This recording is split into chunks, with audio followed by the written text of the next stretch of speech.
أعوذ بالله من الشيطان الرجيم بسم الله الرحمن الرحيم نحمدك اللهم يا من نور قلوبنا بأنوار المحبة العلوية وأكمل لنا ديننا بالولاية المرتضوية وأتم نعمته علينا بالهداية الحيدرية ونصلي ونسلم على الخاتم لما سبق والفاتح لمن غلق والمعلن الحق بالحق حبيبك وحبيبنا أبي القاسم المصطفى محمد اللهم اللهم صل على محمد محمد وآل وآل محمد محمد عجل فرجه. صلى الله عليه وعلى أهل بيته الأطيبين الأئمة الهداة المعصومين أهل الذكر وأولي الأمر وأمناء رب العالمين ولا سيما النور على النور في التخياء الديجور والإمام المنصور والسراج المستور مهدي هذه الأمة وخاتم الأئمة إمام زماننا الحجة ابن الحسن العسكري عجل الله تعالى فرجه الشريف الذين أذهب الله عنهم الرجس وطهرهم تطهيرا اللهم صل على اللهم صل على محمد وآل محمد وعجل. ولعنة الله على من لم يقر بولايتهم أو عد نفسه في عدادهم أو قاس غيرهم بهم أبد الآبدين ودهر الداهرين. دعاء إمام زمان عجل الله تعالى فرجه الشريف. بسم الله الرحمن الرحيم. اللهم كن لوليك الحجة ابن الحسن صلواتك عليه وعلى آبائه في هذه الساعة وفي كل ساعة وليا وحافظا وقائدا وناصرا ودليلا وعينا حتى تسكنه أرضك توعا وتمتعه فيها طويلا. اللهم صل على محمد وآل محمد عجل فرجه. آج شب 15 شوال المکرم ہے. ایک روایت کے مطابق صادق آل محمد امام جعفر صادق علیہ الصلوۃ والسلام کی شہادت کی شب ہے، اور ایک روایت حضرت حمزہ علیہ الصلوۃ والسلام کی شہادت کی ہے. اور آج مناسبت جو مجلس کی ہے وہ شہادت حضرت حمزہ سید الشہداء علیہ الصلوۃ والسلام ہے. امام جعفر صادق علیہ السلام کی شہادت کی مجلس معمولاً پی ایس وی میں اور بھی دنیا میں بہت سے مقامات پر، بالخصوص ایران و عراق میں، اور خود جو مولا کی قبر مطہر پہ مخصوصی ہے، وہ 25 شوال المکرم ہے. انشاءاللہ اس وقت آپ کی خدمت میں خطاب کریں گے مولا کی شہادت کے حوالے سے، بشرط حیات و توفیق پروردگار تائید محمد اور آل محمد علیہ السلام. اور دیکھیے گا کہ اس خطاب میں کیا صورتحال رہتی ہے، کہ ہم آن سائٹ گفتگو کر پاتے ہیں یا آن لائن گفتگو ہوتی ہے. اللہ تعالیٰ کرم فرمائے اور تمام مومنین کو خیر و عافیت سے رکھے. انشاءاللہ مل کے صلوات بیتے محمد اور آل محمد پر. اللہم صل علی محمد و آل محمد. آج شب شہادت حضرت حمزہ علیہ السلام ہے، جو اسد اللہ بھی ہیں اور اسد و رسول اللہ بھی ہیں، اور رتبے میں آقا ابا عبداللہ الحسین علیہ السلام کے بعد سید الشہداء بھی ہیں. اور روایت یہ ہے کہ ابھی انہوں نے اسلام کا اعلان نہیں کیا تھا، لیکن مشرکین کے مقابلے میں سرور کائنات کی مکمل حمایت، حضور کی حمایت انہیں حاصل تھی، اور حضرت حمزہ کی حمایت رسول اللہ کو حاصل تھی، کہ قریش کے زعماء میں سے بھی تھے چونکہ حضرت حمزہ، لہٰذا ان کے وجود سے مشرکین کو خوف رہتا تھا. اور مختصر یہ کہ شیب ابی طالب میں بھی حضرت حمزہ رسول اللہ کے ہم رکاب تھے. حمزہ کا مطلب ہے شیر. میں آج گفتگو کرنا چاہتا ہوں، ہو سکتا ہے کہ دیکھیے کوئی نتیجہ آپ کی خدمت میں عرض کیا جا سکے. حمزہ کا مطلب ہے شیر.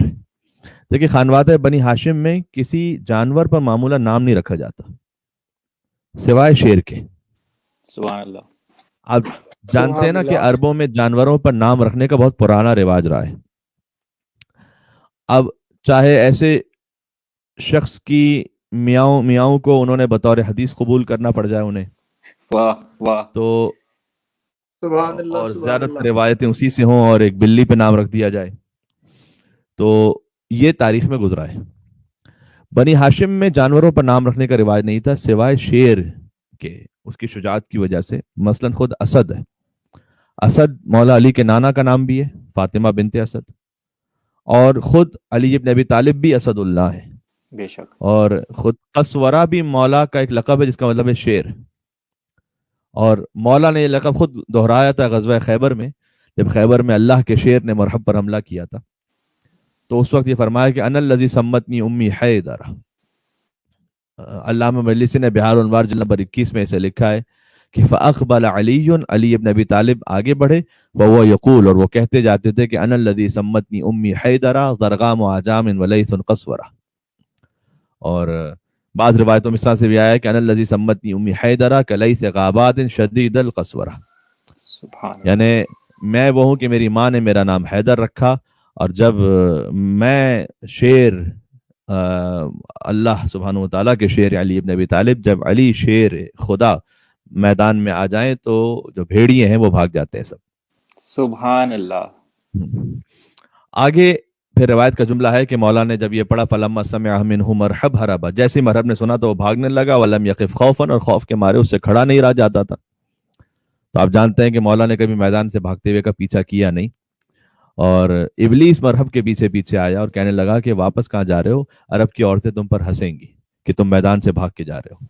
سبحان اللہ. تو اس نے کہا کہ ان فلانۃ ذیری کانت تحذرنی من مبارزۃ رجل اسمہ حیدرہ، میری دایا نے مجھ سے کہا تھا کہ خبردار حیدر نام کے رجل سے نہ لڑنا، اس لیے کہ وہی تمہارا قاتل ہوگا. وہ تقول انہ قاتل ہوگا، وہ کہتی تھی کہ وہی حیدر نام کا شخص تجھے قتل کرے گا.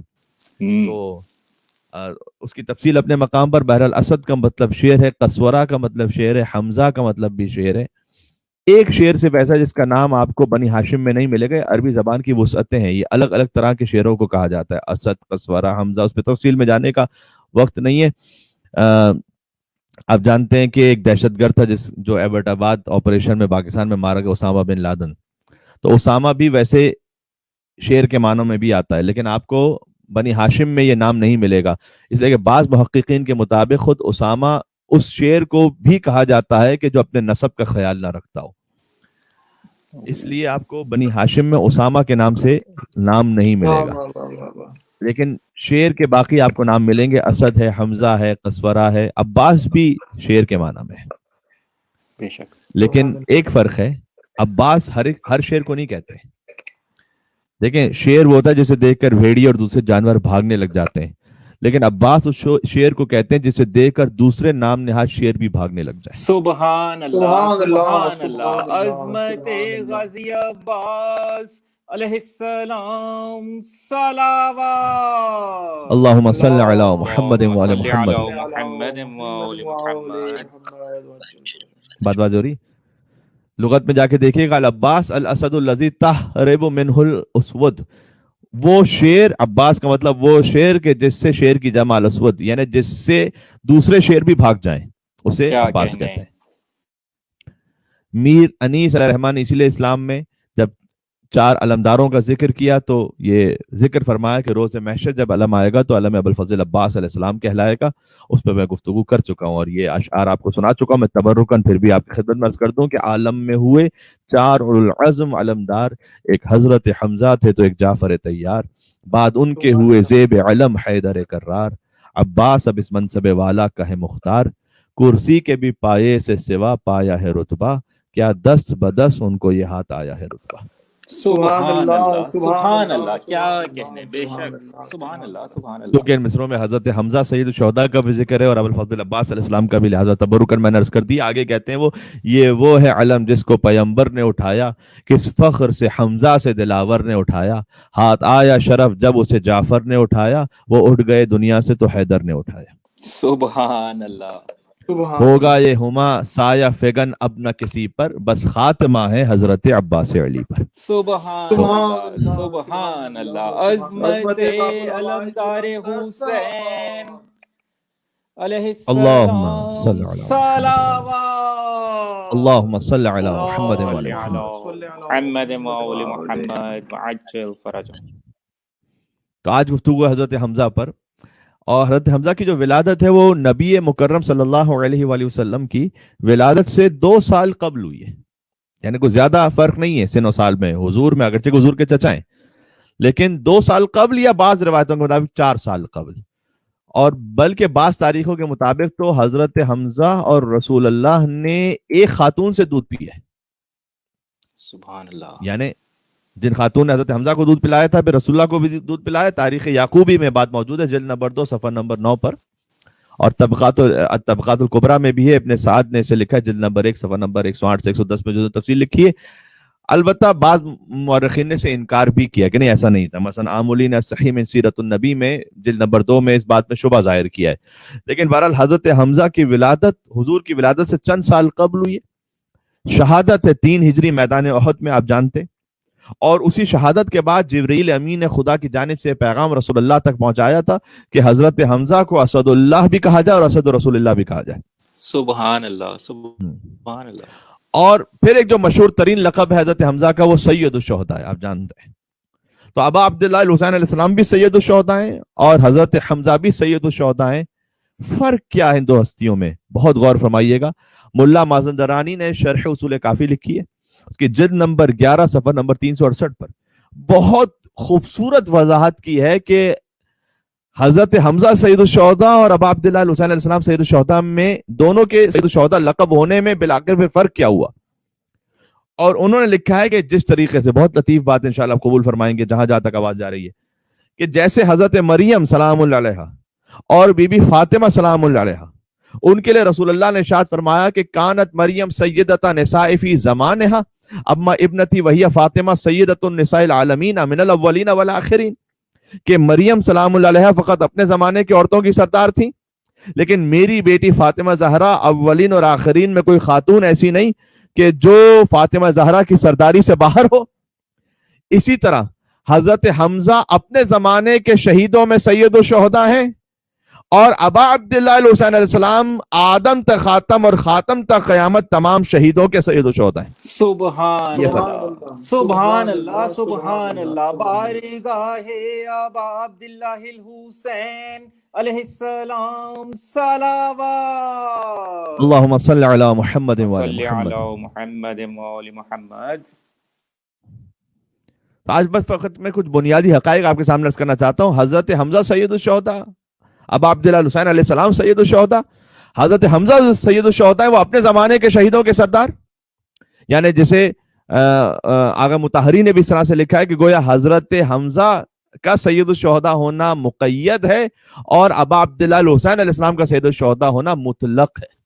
سبحان اللہ، سبحان اللہ. مقید ہے وہ ایک زمانے سے تعلق ہے، اور ابا عبداللہ علیہ السلام کا سید الشہداء مطلق ہے، یعنی اس کی کسی زمانے کی قید نہیں ہے، ہر زمانے کے لیے حسین سید الشہداء ہے. جیسے خود حسین کی علیہ الصلوۃ والسلام ان کی والدہ گرامی وہ تمام خواتین اولین اور آخرین میں سے حضرت حوا سے لے کر قیامت تک جتنی خواتین ہیں سب کی سردار ہیں.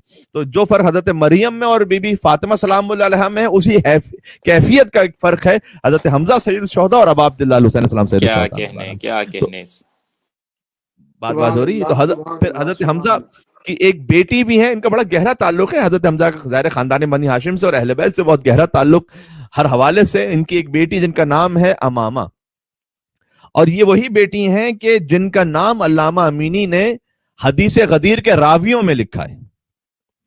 یعنی حضرت حمزہ کی ایک دختر وہ ہیں کہ جو حدیث غدیر کی راویاں ہیں. بات واضح ہو رہی ہے؟ کتاب الغدیر جلد نمبر 1 میں صفحہ نمبر 139 میں انہوں نے لکھا ہے کہ جو حدیث غدیر کے ابتدائی راوی اور راویات ہیں ان میں خود حضرت حمزہ سید الشہداء کی دختر شامل ہے. پھر حضرت حمزہ حضرت خدیجہ سے رسول اللہ کا جو رشتہ مانگنے گئے تھے حضرت ابو طالب، ان کے ساتھ جو شریک ہیں وہ حضرت حمزہ ہیں. سبحان اللہ. خطبہ نکاح حضرت ابو طالب نے پڑھا، لیکن رسول اللہ کے جو رشتہ مانگا ہے وہ حضرت حمزہ اور حضرت ابو طالب نے مل کر مانگا ہے. سبحان اللہ.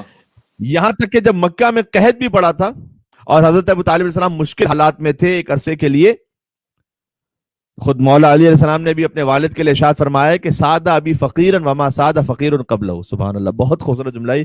یہ ابن عساکر مؤلف ہیں کہ انہوں نے تاریخ و مدینت دمشق میں اس جملے کو لکھا ہے کسادہ بھی فقیرن، میرے بابا نے یعنی ابو طالب علیہ السلام نے اس عالم میں سیادت کی، سادہ کا مطلب سیادت، سرداری، میرے بابا نے اس عالم میں سیادت کی کہ فقیرن، بظاہر وہ مالی اعتبار سے فقیر تھے، سبحان ایک زمانہ ان پر ایسا گزرا کہ وہ مالی اعتبار سے فقیر بھی تھے، تب بھی انہوں نے سیادت فرمائی، وما سادہ فقیر قبلہ، اور ابو طالب سے قبل کوئی فقیر سید اور سردار بنا ہی نہیں، یہ صرف ابو طالب علیہ السلام کا خاصہ تھا۔ سبحان اللہ، سبحان اللہ۔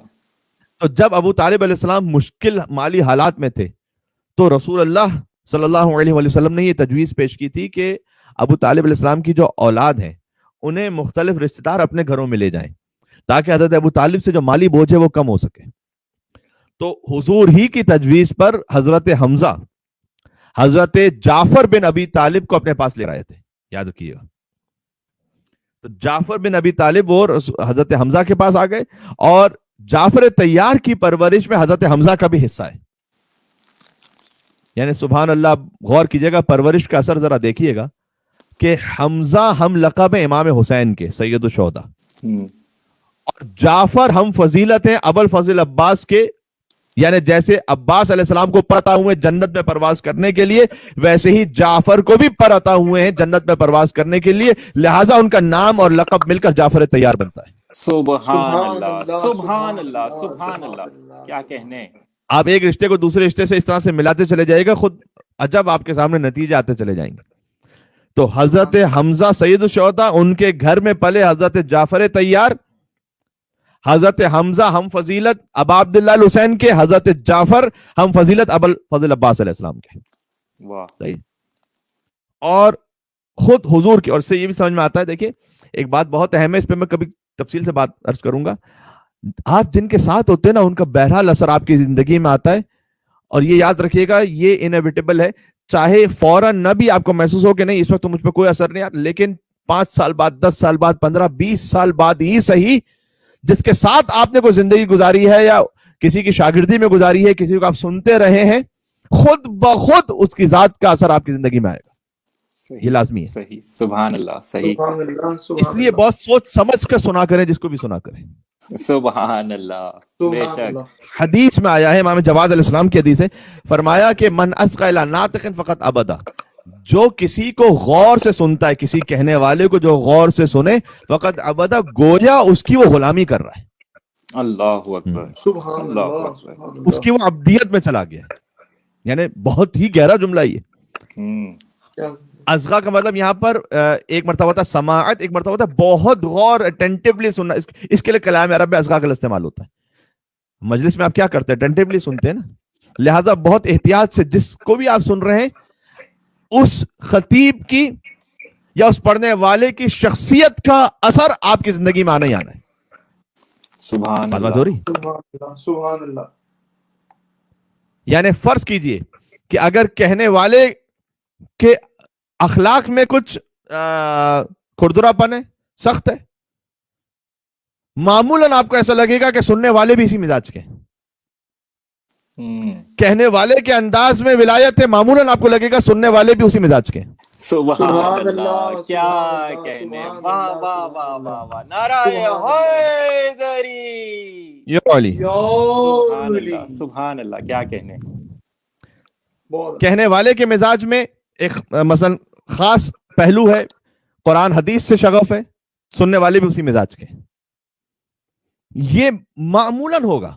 آپ خاندان میں کسی کو سن رہے ہیں، آپ کسی کو فالو کر رہے ہیں، کسی کے ساتھ رہ رہے ہیں، آپ کا استاد کون ہے؟ استاد کا بہت گہرا اثر ہوتا ہے۔ بے شک، بے شک۔ تو بہرحال ایک گفتگو ہے، لیکن اس پر دوست کا بھی، اسی اعتبار سے دوست کا بھی بڑا گہرا اثر ہوتا ہے کہ اپنے بچوں کے اعتبار سے اور خود بھی ذرا بڑا اٹینٹیو رہیں کہ آپ کا ایک ایسا دوست جس کے ساتھ آپ کا بہت زیادہ اٹھنا بیٹھنا ہے، اثر آئے گا، چاہے فوراً آپ کو محسوس نہ بھی ہو، 2 سال بعد، 4 سال بعد، 5 سال بعد اس کا اثر آئے گا۔ اگر آپ مسلسل محسوس کرتے رہے کہ کسی کی صحبت اچھی نہیں ہے، اسے چھوڑ دیں، اس لیے کہ یہ نہیں ہو سکتا کہ آپ اپنے آپ کو ہمیشہ کے لیے محفوظ کر پائیں گے، کبھی نہ کبھی ٹریپ میں پھنسیں گے۔ سبحان اللہ، صحیح۔ تو حضور کی جو تجویز تھی وہ یہ تھی کہ حضرت ابو طالب کی اولاد وہ مختلف رشتہ دار انہیں لے لیں۔ اس طریقے سے حضرت جعفر طیار کو حضرت حمزہ لے گئے کچھ عرصے کے لیے۔ اچھا، حضور کی تجویز کے پیچھے شاید ایک مصلحت یہ بھی رہی ہو، اللہ تعالیٰ جانتا ہے بہتر، کہ جب حضرت حمزہ اپنے بھتیجے جعفر بن ابی طالب کو لے کر گئے تو رسول اللہ مولا علی ابن ابی طالب کو اپنے پاس لے آئے. سبحان اللہ.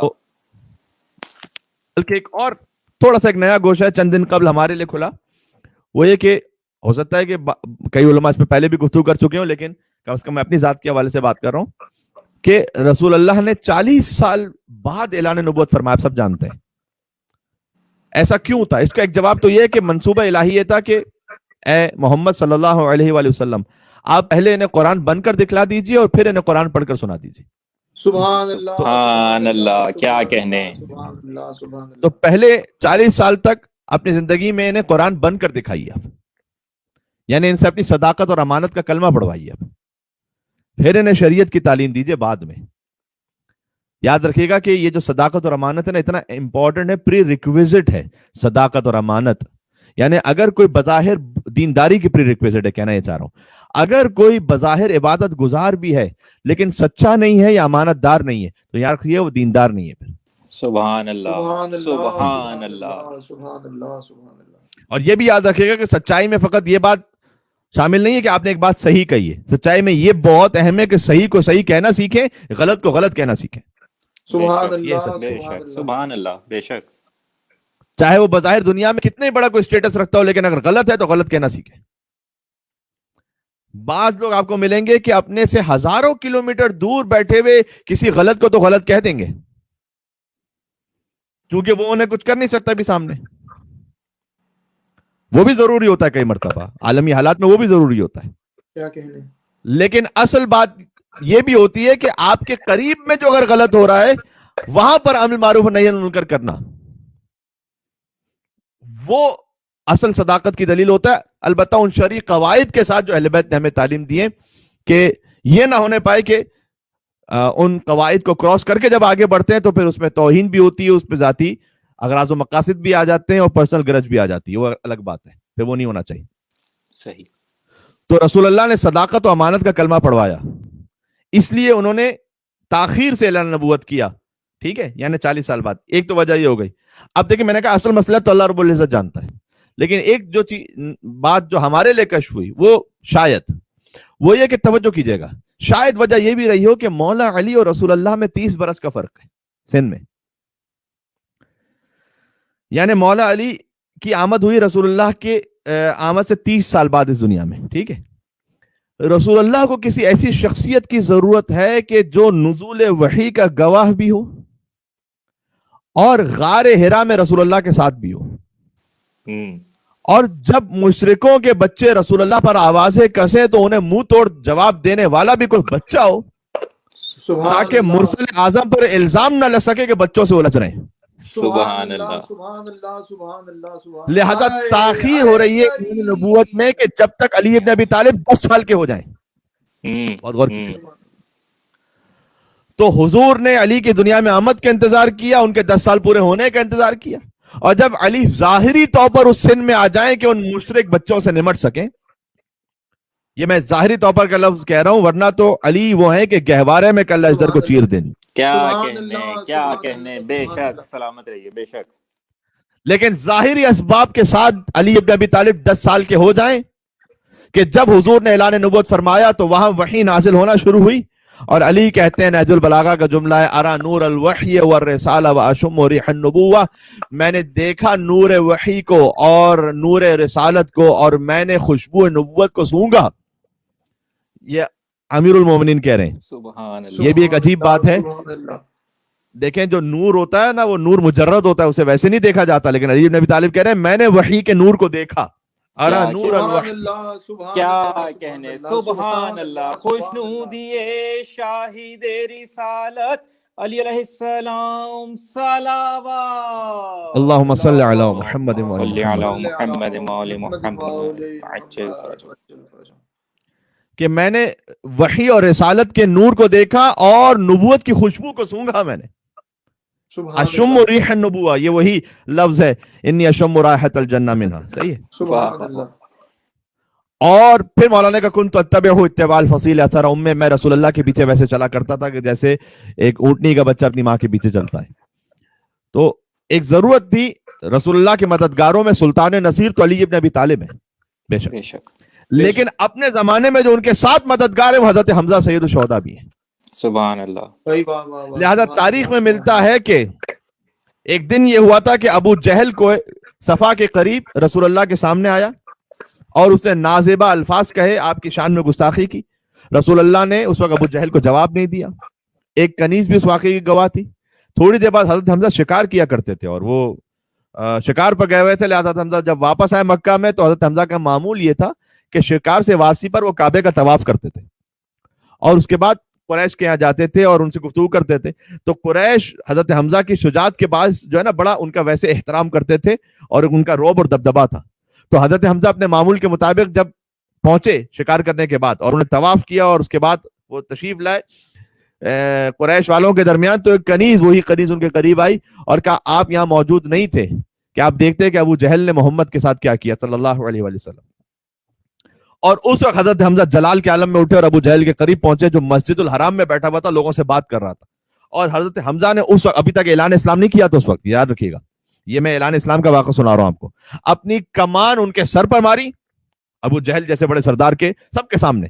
شدید زخمی ہوا ابو جہل اور حضرت حمزہ نے کہا کہ تو اتنی جرأت رکھتا ہے کہ میرے بھتیجے محمد پر سب کرتا ہے صلی اللہ علیہ وآلہ وسلم. کیا تو یہ نہیں جانتا؟ یہ پہلا موقع تھا کہ حضرت حمزہ اپنے دین کا اعلان فرما رہے تھے. اس وقت کا کیا تو نہیں جانتا کہ میں محمد کے دین پر ہوں؟ تو جو میں وہی کہتا ہوں کہ جو محمد کہہ رہے ہیں، یعنی اب اگر کچھ بگاڑ سکتے ہو تو میرا بگاڑ کے دکھاؤ. جو محمد نے کہا میں بھی وہی کہہ رہا ہوں. سبحان اللہ. سبحان اللہ. کیا کہنے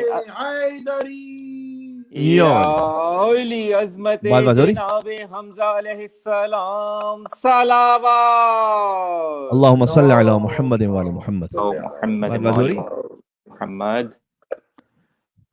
اور اس وقت حضرت حمزہ نے اعلان اسلام فرمایا. اور یہ بھی ایک لطیف بات ہے کہ حضرت حمزہ کے اعلان اسلام کے کچھ ہی دن میں حضرت ابوذر نے بھی اعلان اسلام فرما دیا، قبول اسلام کیا انہوں نے. تو یہ ساتھ ساتھ ہیں. اچھا، پھر روایت یہ بھی ہے کہ مشرکین نے رسول اللہ کے سر پر اونٹنی کی بچہ دانی پھینکی، نعوذ باللہ. تو اس وقت پھر حضرت حمزہ بڑے غضبناک ہوئے اور ان کی غیرت جو ہے اعلان اسلام کا سبب بنی. لہذا ایک بہت لطیف حدیث ہے یہاں پر کہ ویسے غصے کے عالم میں کوئی فیصلہ کرنا اچھا نہیں سمجھا گیا. حدیث آپ کے ذہن میں ہے اور آپ نے علماء کی تقاریر سنی ہے کہ غصے کے عالم میں کوئی ڈیسیژن نہ لو. حدیث میں ہے لیکن لم تدخل الجنہ حمیۃ، کوئی بھی غصے میں جوش دکھانے والا جنت میں داخل نہیں ہوگا غیر حمیت حمزہ ابن عبد المطلب، مگر حضرت حمزہ ابن عبد المطلب اسی غضب کی وجہ سے جنت میں داخل ہوں گے. سبحان اللہ. سبحان اللہ. چونکہ انہوں نے رسول اللہ کے لیے اپنی غیرت و اہمیت کا اظہار فرمایا تھا. وذالک حین اسلم غضبا للنبی صلی اللہ علیہ وآلہ وسلم، اس لیے کہ ان کا غضب رسول اللہ کے دفاع کے لیے تھا. لہذا خود حضرت حمزہ کی حمیت و غیرت ہی انہیں جنت میں لے کے جائے گی. کیا کہنے، بے شک. سبحان اللہ. سبحان اللہ. سبحان اللہ. پھر اس کے بعد جب اعلان اسلام ہے تو بہت زیادہ حالات نہیں ملتے ان کے تاریخ میں کہ حضرت حمزہ کی روز کے جو معمول ہیں وہ کیا ہیں، لیکن جب تک انہوں نے مدینہ ہجرت نہ فرمائی. بس اتنا ضرور ملتا ہے کہ جس میں پوری ایک داستانی موجود ہے کہ حضرت حمزہ نے رسول اللہ کے ساتھ مل کر اس وقت پھر اعلانیہ تبلیغ شروع کر دی تھی. لیکن رسول اللہ نے کہ انہوں نے اعلان اسلام فرما دیا تھا حضرت حمزہ نے، تو اعلانیہ تبلیغ اب رسول اللہ کے ساتھ کرتے تھے. اور اہم مواقع پر حضرت حمزہ ابن عبد المطلب اور مولا علی ابن ابی طالب وہ رسول اللہ کی حفاظت پر مامون رہتے تھے کہ کہیں مشرکین مکہ رسول اللہ کے قریب نہ آنے پائے. اور پھر مکہ سے مدینہ ہجرت ہوتی ہے. اچھا، مکہ سے مدینہ ہجرت ہوئی، آپ جانتے ہیں کہ رسول اللہ نے مہاجرین اور انصار کو بھائی بنایا. روز مواخات تھا تو خلیفہ اول کو خلیفہ دوم کا بھائی بنایا، حضرت سلمان کو ابوذر کا بھائی بنایا، مولا علی علیہ السلام کو اپنا بھائی بنایا، اور روز مواخات حضرت حمزہ کو زید بن حارثہ کا بھائی بنایا. اچھا، یہ وہ واحد صحابی ہیں زید بن حارثہ جن کا نام قرآن میں واضح طور پر آیا ہے. تو جس صحابی کا نام قرآن میں واضح طور پر اتنا کلیئر آیا ہے، ان کا بھائی بنا حضرت حمزہ کو. سورہ احزاب کی آیت نمبر 37 وَإِسْتَقُولُ لِلَّذِي أَنْعَمَ اللَّهُ عَلَيْهِ وَأَنْعَمْتَ عَلَيْهِ أَمْسِكْ عَلَيْهِ زَوْجَكَ وَاتَّقِ اللَّهَ وَتُخْفِي فِي نَفْسِكَ مَا اللَّهُ مُبْدِيهِ وَتَخْشَى النَّاسَ وَاللَّهُ أَحَقُّ أَن تَخْشَاهُ فَلَمَّا قَضَى زَيْدٌ، یہ نام ہے، زَيْدٌ مِنْهَا وَطَرًا زَوَّجْنَاكَهَا لِكَيْ لَا يَكُونَ عَلَى الْمُؤْمِنِينَ حَرَجٌ فِي أَزْوَاجِ أَدْعِيَائِهِمْ اذا قضوا منهم وطرا وكان امر الله مفعولا. یہ پوری آیت ہے. ایک خاص واقعہ ہوا, بس واقعے میں جانے کی تفصیل کا بالکل موقع نہیں کہ حضرت زید کے ساتھ کیا واقعہ ہوا تھا کہ جس پر یہ آیت نازل ہوئی. بہرحال حضرت حمزہ کو مؤاخات میں حضرت زید کا بھائی بنایا, اور پھر پیغمبر اکرم نے رمضان پہلی ہجری کا رمضان تھا, مدینہ میں آنے کے بعد پہلی ہجری کا رمضان, جنگ کا سب سے پہلا پرچم حضرت حمزہ کے لیے باندھا. سب سے پہلے وہ شام سے پلٹنے والے جو قریش کا کاروان تجارت تھا اس کا راستہ روکنے کے لیے وہ سریے کی قیادت کی انہوں نے. حضرت حمزہ 30 مہاجروں کے ساتھ سوار ہو کر ساحل سمندر پر واقع ایس نامی علاقے میں پہنچے. وہاں ابو جہل کی سرگردگی میں 300 سواریوں کا سامنا انہیں کرنا ہوا. پھر مجدی بن عمر نامی شخص نے دونوں فریقین کے درمیان امن کا معاہدہ کروا دیا اور کوئی جھڑپ نہیں ہوئی, اور فریقین جو ہے وہ جنگ کیے بغیر واپس آ گئے. پھر حضرت حمزہ مختلف غزوات میں جو کم معروف ہیں, جیسے غزوہ ابوا ہے, غزوہ ذوالعشیرہ ہے, غزوہ بنی قینقاع ہے, اس میں رسول اللہ کے لشکر کے علمدار رہے. اور پھر غزوہ بدر میں تو سبھی جانتے ہیں کہ حمزہ سپاہ اسلام کے صف اول میں تعینات ہیں. حضرت حمزہ ہیں, علی بن ابی طالب ہیں, عبیدہ بن حارث ہیں, جو 3 وہ افراد کے جو رسول اللہ نے بعد میں بھیجے تھے. پہلے تو کچھ عام لڑنے والوں کو بھیجا انصار میں سے, اس کے بعد مشرکین مکہ نے, قریش والوں نے کہا کہ ہمارا ایک مقام اسٹیٹس ہے, ہم ان سے نہیں لڑیں گے, تم کسی ایسے کو بھیجو کہ جو نسب میں اعلیٰ ہو. اور پھر حضرت حمزہ, علی اور عبیدہ بن حارث, یہ ایک حضور کے چچا یعنی حضرت حمزہ, اور 2 حضور کے چچا کے بیٹے ہیں علی اور عبیدہ. میں جلدی جلدی پڑھوں تاریخ تاکہ یہ باتیں کچھ پتہ بھی ہیں مومنین کو, آ جائیں تسلسل میں. پھر حضرت حمزہ نے ہندا کے باب عتبہ کو واصل جہنم کیا. اس کا تعلق بنتا ہے ان کی شہادت سے. حضرت حمزہ نے ہندا کے باب عتبہ کو واصل جہنم کیا.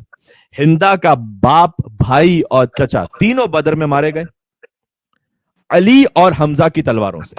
سبحان اللہ, سبحان اللہ. لہٰذا ہندا نے نظر مانی تھی کہ وہ حضرت حمزہ کا کلیجہ چبائے گی, اور اس نے وحشی غلام سے کہا تھا کہ یا علی کو قتل کرو یا حمزہ کو, تو تجھے انعام و اکرام بھی دوں گی, اور بعض تاریخوں کے مطابق یہ کہ اپنے آپ سے مقاربت بھی دوں گی.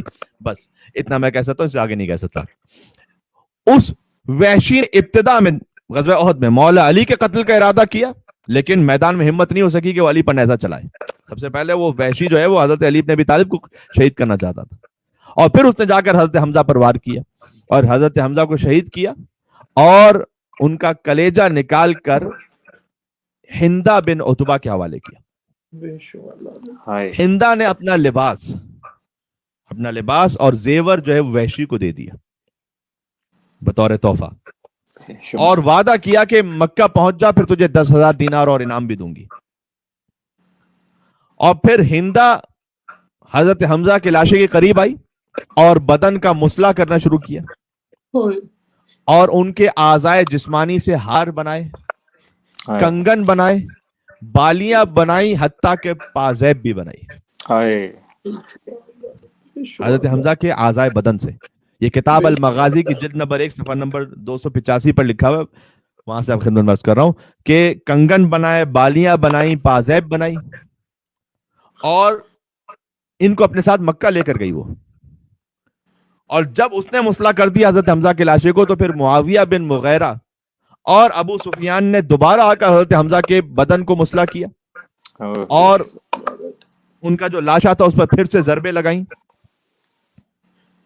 ویسے ہی نہیں کہ امام سجاد علیہ السلام دربار شام میں حضرت حمزہ پر ناز کرتے تھے. سبحان اللہ, سبحان اللہ. ایسے ہی نہیں, بے شک, بے شک.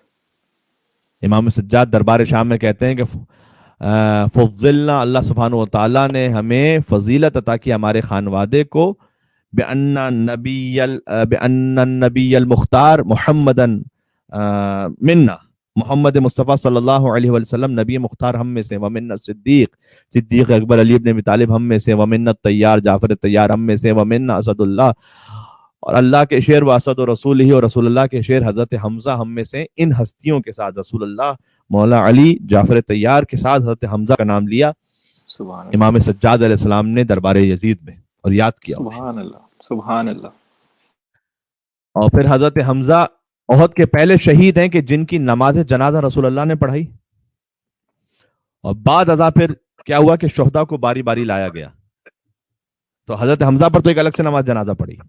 پھر ہر شہید کے لاشے کو حمزہ کے قریب رکھا جاتا تھا, اور رسول اللہ ان شہداء کے ساتھ حضرت حمزہ کی نماز جنازہ بار بار پڑھتے تھے.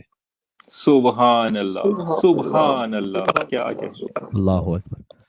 یعنی تاریخ میں لکھا ہوا ہے کہ 70 مرتبہ حضرت حمزہ کی نماز جنازہ پڑھی گئی مستقل طور پر اور دیگر شہداء کے ساتھ ملا کر. سبحان اللہ. 70 مرتبہ جس شہید پر رسول اللہ نے نماز جنازہ پڑھی وہ حضرت حمزہ ہے. واہ. سبحان اللہ. سبحان اللہ. مشرکین نے ان کے بدن کو رہنا کر دیا تھا، لہذا حضرت صفیہ جو حضور کی پھوپھی ہیں اور حضرت حمزہ کی خواہر ہیں، بڑے حالات ملتے ہیں. سید الشہداء چونکہ لقب بھی ہے نا، امام حسین ہائے ہائے ہائے ہائے. لاش ابا عبداللہ الحسین بھی پامال ہوا تھا، لاش حضرت حمزہ بھی مسلح ہوا تھا، چاک چاک ہوا تھا. ہائے ہائے. حضرت حمزہ کی لاشوں پر ان کی بہن آئی. یہ حضرت صفیہ وہی ہیں کہ جن کی قبر جنت البقیع میں ہے اور وہ مسمار ہے. حضرت صفیہ جو کپڑا لائی تھیں اس کپڑے میں حضرت حمزہ کو دفن کیا گیا. یعنی یہاں پر بہن کو کم از کم اتنی مہلت مل گئی کہ کفن دے دیں اپنے بھائی کو.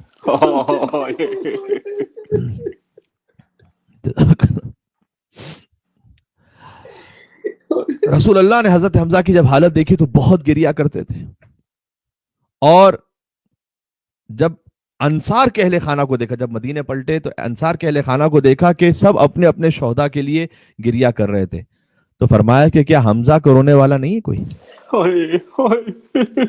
جیسے رسول اللہ کی تمنا حسین پر گریے کے لیے ویسے حضرت حمزہ پر گریے کے لیے. یاد رکھیے. سبحان اللہ.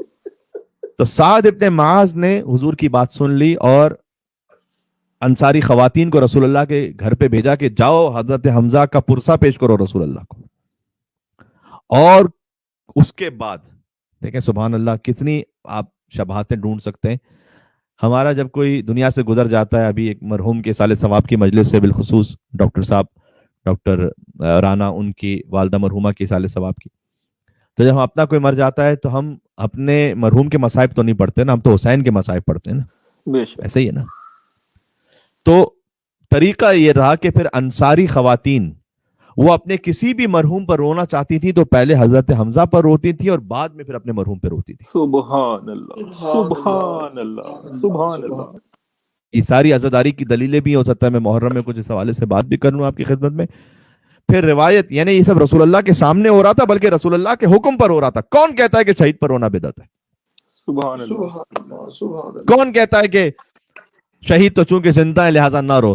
رسول اللہ کیا آپ ان سے زیادہ جانتے ہیں کہ رسول اللہ تو سید الشہداء کے لیے کہہ رہے ہیں کہ گریا کرو، بلکہ تنبیہ کر رہے ہیں کہ تم اپنے مرحومین پر رو رہے ہو تو میرے چچا حضرت حمزہ پر رونے والا کون ہے؟ اور پھر اس کے بعد انہوں نے گریا کروایا اور خود گریا کیا، اور حضرت حمزہ کے سوگ میں 3 دن تک لباس عزا پہنا گیا. آخری جملہ ایک اور بھی کہہ دوں پھر مسلسل مصائب پر آتا ہوں کہ بی بی فاطمہ زہرا بھی قبر حضرت حمزہ پہ جاتی تھی. یہ بھی تاریخ میں ہے. سبحان اللہ. حالانکہ احد کافی دور ہے مدینہ سے، لیکن بی بی فاطمہ زہرا قبر حضرت کچھ تو تسلی ملتی ہوگی نا بی بی کو حضرت حمزہ کی قبر پہ جا کے. جو بی بی پر مظالم ہوئے تو اپنا دکھ حضرت حمزہ سے جا کے کہتی تھی ان کی قبر پہ جا کے، کہ وہ کہتی ہوں گی کہ آپ میرے بابا کے چچا ہیں تو آپ مدافع رسالت تھے، آپ گزر گئے، اے حمزہ، اے چچا حمزہ، اے میرے جد حمزہ، اگر آپ موجود ہوتے تو اس وقت ظاہر ہے کہ علی اس طرح تنہا نہ ہوتے. بلکہ ایک حدیث ہے کہ اگر حدیث سنا رہا ہوں، حضرت حمزہ اور حضرت جعفر طیار جن کی شہادتیں پہلے ہی ہو چکی تھیں، اگر یہ 2 ہستیاں فقط علی ابن ابی طالب کے ساتھ ہوتی نا تو حق کے فاطمہ اور حق کے علی غصب نہ کیا جاتا. یہ حدیث موجود ہے. یعنی ساری امت ایک طرف اور فقط حضرت حمزہ اور حضرت جعفر طیار ایک طرف. جرأت نہ ہوتی کسی کی کہ وہ حق علی ابن ابی طالب غصب کر لے، لہٰذا حمزہ کی قبر پہ جاتی تھی بی بی فاطمہ، اور آپ نے قبر کے گرد جناب پتھر رکھ کر ایک نشان لگایا تھا وہاں پر، اور حضرت حمزہ کی خاک قبر سے ایک تسبیح بنائی تھی بی بی فاطمہ نے. سبحان اللہ. یہ سید الشہداء کی قبر سے تسبیح بنانا یہ سنت فاطمہ زہرا سلام اللہ علیہ. سبحان اللہ سبحان اللہ. آج ہم حسین کی قبر مطہر سے یا اس کے اطراف میں جو خاک موجود ہے خاک شفا سے تسبیح بناتے ہیں. بی بی فاطمہ سلام اللہ علیہ نے حضرت حمزہ کی قبر سے تسبیح بنائی تھی. بات واضح ہو رہی ہے. بس عزیزوں پہلے ہی آپ گریا کر چکے ہیں، ایک آمادہ ہیں، میں چند جملے کرنا چاہتا ہوں.